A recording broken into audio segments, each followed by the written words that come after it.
নমস্কাৰ, অন্য এটা ব্লগৰ সৈতে মই বিকাশ আৰু আপোনালোকে চাবলৈ আৰম্ভ কৰিছে বিকাশ নিউ ব্লগছ। আৰু এতিয়া ৰাতিপুৱা সময় হৈছে স্কুল ডিউটি মৰা, আৰু মই এতিয়া স্কুল ডিউটি মাৰিবলৈ লৈ আহিছোঁ। আৰু লগতে লৈ আনিছোঁ এইফালে গাখীৰ, দেখিছেনে? মানে যিগৰাকী বাইদেউক মই স্কুললৈ নিওঁ, সেইগৰাকী ঘৰত মানে মই আপোনাৰ গাখীৰৰ মানে আপোনাৰ বিজনেছ এটাও কৰি আছোঁ। উপায় নাই, মানে এফালে নহ'লেতো এফালে কৰিবই লাগিব। এতিয়া কথাটো হ'ল যে কালি মোক মানে এটা ভিডিঅ'ৰ তলত এজনে আপোনাৰ কমেণ্ট দিছিলে যে এইখন গাড়ী মানে বহুত বেয়া নেকি। আচলতে চাওক, গাড়ীখন বেয়া বুলি মই ক'বলৈ নাযাওঁ, কিন্তু ইয়াৰ কিছুমান গুণ আচলতে বেয়া আছে, আৰু কিছুমান গুণ ইয়াৰ আচলতে বহুত মানে ভাল গুণো আছে। আৰু মানে এইখন গাড়ীটো যেতিয়া মই ইনষ্টলমেণ্টত লৈ ল'লোঁ, চ' এতিয়াতো এইখন বেয়া হ'লেও মই আপোনাৰ হেৰি কৰিব লাগিব, চলাবই লাগিব, হয়নে নহয়? আৰু আপোনাৰ মানে ভাল হ'লেও হেৰি কৰিব লাগিব, উপায়টো নাইকিয়া হৈ গ'ল এতিয়া। কিন্তু ইয়াৰ আপোনাৰ প্ৰায় গুণবিলাক ভাল, কিন্তু মানে এনেকুৱা কিছুমান আপোনাৰ মানে বেয়া গুণ আছে নহয়, আপোনাৰ এই মাথাটো মানে নষ্ট কৰি দিব। বন্ধুসকল, এই গাড়ীখনৰ কেইটামান এনেকুৱা বেয়া গুণ আছে যিকেইটা আপোনাৰ আচলতে বেয়া গুণে নহয়, আপোনাৰ মাথাটো মানে খাৰাপ কৰি দিব। মানে বেয়া ৰাস্তাত যদি আপুনি গাড়ীখন চলাই নহয়, আপুনি কিন্তু 2 মাহত এবাৰকৈ যাবই লাগিব। মানে চাওক, মই এতিয়া কৈ দিছোঁ কোনকেইটা ইয়াৰ আপোনাৰ বেয়া গুণ আছে। প্ৰথম বেয়া গুণটো হ'ল ইয়াৰ আপোনাৰ মানে যিডাল হেণ্ডেল, দেখিছেনে? এইডাল হেণ্ডেলো আপোনাৰ মানে ৰেচাৰ যাব, আপোনাৰ ৱাছাৰ মানে ইয়াত আপোনাৰ সৰু ৱাছাৰ এটা থাকে, সেইটো যাব। আৰু এটা প্ৰব্লেম হ'ল ইয়াত আপুনি মাইলেজটো দেখি আছে বাৰু, এইখন মোৰ মাইলেজ ওলাই নাথাকে। এইখন আপোনাৰ কি হয় যে মাইলেজটো সিহঁতি কয় যে 150 মান দিব বুলি, কিন্তু আপোনাৰ 150 নিদিয়ে।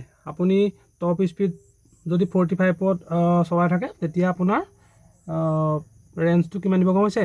120 কিলোমিটাৰ দিব, মাত্ৰ 120 কিলোমিটাৰ দিব। তাৰপিছত আৰু এটা প্ৰব্লেম হ'ল যে এইটো চাওক, এইটো যে ওলাই আছে, এইটো P30IB বুলি যে ওলাই আছে, এইটো যদি আপোনালোকৰ আচলতে ওলাই আছে, তেন্তে হ'লে এইটো ইয়াৰ কাৰণটো হৈছে এই মালটো। চাওক, এই মালটো কালি মই লগাই আনিছিলোঁ, কিন্তু যদিও এতিয়া মই এই মালটো আপোনাৰ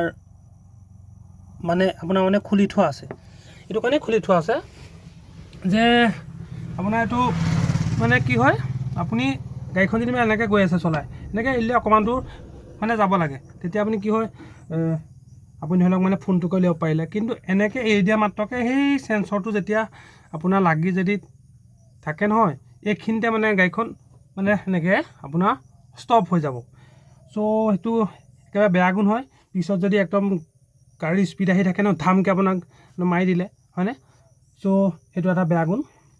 সেইকাৰণে মই তাৰপৰা আপোনাৰ হেৰি কৰি থোৱা আছে, মানে এৰুৱাই থোৱা আছে। আৰু এটা বেয়া গুণ হ'ল যে ইয়াৰ যিকেইটা লাইট, চাওক, ইয়াৰ আপোনাৰ এইকেইটা যে লাইট দেখি আছে না, মানে এইকেইটা লাইটৰ একেবাৰে পোহৰ নাই, আপোনাৰ মানে সেইকাৰণে বহুত বেয়া।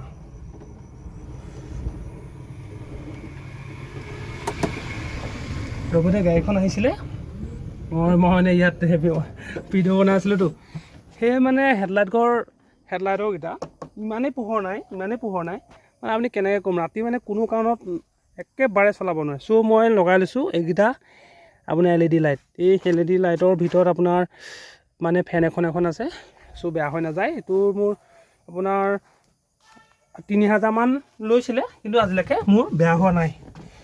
আৰু আপোনাৰ ইয়াৰ মানে ভাল গুণো আছে কি যে আপুনি গাড়ীখন মানে উঠি বহিবলৈ বহুত মানে কমফৰ্ট পাব, উঠি বহিবলৈ মানে বহুত কমফৰ্ট। আৰু মানুহ মানে বহুত খালি আপোনাক কম ধৰে, আপোনাৰ শকত মানুহ চাওকচোন, এইটো চিটত মাত্ৰ 3জন বহিব। সেইকাৰণে মানে বিজনেছটো ইমান নচলে। আৰু মই আগত বাৰু চিট লগাই লোৱা নাই এতিয়ালৈকে, সেইকাৰণে নাই লগোৱা। মানে কি, মদ খোৱা মানুহবোৰ ৰাতি মানে আপোনাৰ পটককৈ উঠি দিয়ে, সেইবিলাক আৰু। চাওক বন্ধুসকল, মই আচলতে এই গাড়ীখনৰ বিষয়ে মানে যিমানকেইটা কথা ক'লোঁ, মোৰ এই আপোনাৰ 2 বছৰ এক্সপিৰিয়েঞ্চ পৰাহে আপোনাক ক'লোঁ। মানে মোৰ 2 বছৰ যিখিনি আপোনাৰ আচলতে অভিজ্ঞতা হৈছে, তাৰ ওপৰতহে সেইখিনি কথা ক'লোঁ। চ' আপোনালোকে নিজেও গাড়ীখন চাই ল'ব, কিন্তু মনটা মানে গুগতকৈ আমাৰ পিয়াজিঅ' এপ এখন ভাল, আপোনালোকে মানে পিয়াজিঅ' এপ এখন ল'ব পাৰে। আৰু আজি চাওক, এইটো মই কি লিখিলোঁ, বিকাশ ট্ৰেভেল এজেঞ্চি ল' কষ্ট এণ্ড কমফৰ্ট, এইটো এনেকৈ একদম ধুনীয়াকৈ লিখি দিছোঁ, যাতে মানে মানুহে অতি সহজে মই মানে বুকিং কৰিব পাৰে, আৰু যাতে মই দিনত 3 টাকৈ হ'লেও আচলতে ভাড়া পাওঁ। আপোনালোকেও এনেকুৱা অটোখন আনি এনেকৈ লিখি দিব পাৰে। মানে কি আৰু মানুহৰ মেইন কথাটো হ'ল যে কি, মানুহৰ লগত যদি ভালকৈ আপুনি মানে কথা পাতে, আৰু মানে কি আৰু আপুনি যদি ভাড়া পাবলৈ বিচাৰিছে, প্ৰথম অৱস্থাত খুব মানে কম পইচা লওক, আৰু তাৰপিছত যেতিয়া আপোনাৰ মানে ফিলটো হৈ গৈছে, আপুনি তেতিয়া আপুনি অলপকৈ মানে উঠাই ল'ব পাৰে। সেইখিনি কথা আৰু এখন গাড়ী সেইকাৰণে আপোনালোকে ল'ব পাৰে। লওঁ বুলি ক'লে অকল আপোনাৰ হেৰিয়াৰ প্ৰব্লেমটো আছে, আপোনাৰ হেণ্ডেলৰ প্ৰব্লেমটো আছে, আৰু আপোনাৰ মাইলেজৰ অকণমান মানে প্ৰব্লেম এটা আছে, আৰু বাকী তেনেকৈ একো মানে আপোনাৰ বেলেগ প্ৰব্লেম নাই।